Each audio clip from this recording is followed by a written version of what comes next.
So here's a question for you. Can a queen just decide to become a king? I mean, it sounds like something straight out of a movie, right?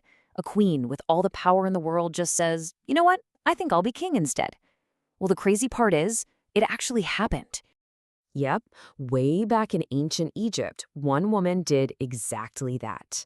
Her name was Hatshepsut, and let me tell you, her story is this incredible mix of wild ambition, total genius, and a major mystery, because someone tried to completely erase her from history. All right, let's get into it. First up, a queen becomes king. How does a princess even end up in a position to make a move like that? Well, for Hatshepsut, it all started with an upbringing that was, let's just say, not very typical for a royal woman at the time. See, Hatshepsut was born around 1507 BC, and her dad was King Thutmose I, a pretty big deal. But instead of just learning how to host parties and be a queen, she got the kind of education that was normally only for boys, for the future kings. We're talking top-level stuff, taught by temple priests. She was basically being trained to think like a ruler from day one. A huge piece of that special education was mastering hieroglyphics. Now, you might think of these as just cool ancient pictures, but it was way more than that. This was the language of the government, of religion, of laws. Basically, it was the language of power. Knowing this system meant she could operate on the same level as the most powerful men in the entire kingdom. Okay, next up, the path to the throne. So how did she go from being a temp ruler to the actual king? Well, her education gave her the skills, but it was a wild series of events that gave her the opportunity. So here's how it all went down. First, as was tradition, she married her half-brother, which made her the queen. But then, he died pretty young. The next in line for the throne was her stepson, who was just a little kid. Suddenly, there's this huge power vacuum. And who steps up to fill it? Hatshepsut. She becomes his regent. And what's a regent exactly? It's basically a stand-in ruler. Your job is to run the country until the real king is old enough to take over. It's supposed to be a temporary gig, a placeholder. But Hatshepsut? Yeah, she had much bigger plans than just keeping the throne warm. And this is where things get really clever. First, as regent, she just proves she's amazing at the job. She runs the military, she manages the economy, she shows everyone she can handle it. Then she makes an incredible claim. She announces that her real father was the most powerful god, Amun. This meant she wasn't just royal, she was divine. And then came the final step. She declared herself king.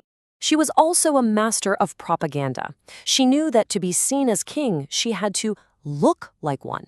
So in official statues and art, she's shown with a male body, wearing the ceremonial false beard and all the crowns that were symbols of the male pharaohs. She was sending a very clear message. I am not a substitute. I am the king. So she's king. Now what? Well, she became Egypt's great builder, creating a legacy that is literally written in stone. Once she had power, she kicked off one of the biggest and most ambitious building programs in Egyptian history. I mean, this woman was a building machine. We're talking about hundreds of construction projects all across the kingdom. And this wasn't just for show. Building massive temples created tons of jobs and really boosted the economy. Her absolute masterpiece was her mortuary temple at Deir el-Bahari. It's this stunning structure with terraces built right into a cliff face. One of her signature projects were these giant obelisks. So an obelisk is a super tall, four-sided monument that's carved from a single piece of stone and tapers up to a pyramid-shaped point at the top. Think of them as ancient skyscrapers. And they were an incredible feat of engineering. And get ready for this number. Her largest obelisks weighed 300 tons. Let that sink in for a second. That's about the same as 50 adult elephants. And remember, this was carved from one single block of granite, then somehow transported hundreds of miles down the Nile. It's just mind-blowing. And they were huge. Her tallest one towered 97 feet into the air. That's almost as high as a 10-story building. The tip was covered in a shiny mix of gold and silver, so it would have caught the sun and gleamed over the entire city. These weren't just buildings, they were statements of power. But Hatshepsut's legacy wasn't just built on stone. Let's talk about her philosophy of trade, not war.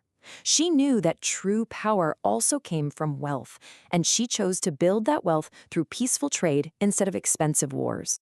Her most famous achievement in this area was a legendary trading mission to a faraway place called the Land of Punt. Now, Punt was this mysterious, exotic land full of treasures that Egypt couldn't produce itself. Sending a huge expedition there was a massive gamble, but the potential payoff was enormous. And wow, did it pay off? Just look at the stuff they brought back.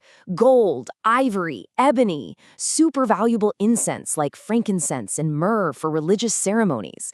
And they even brought back live trees to be planted in Egypt. The mission was a spectacular success.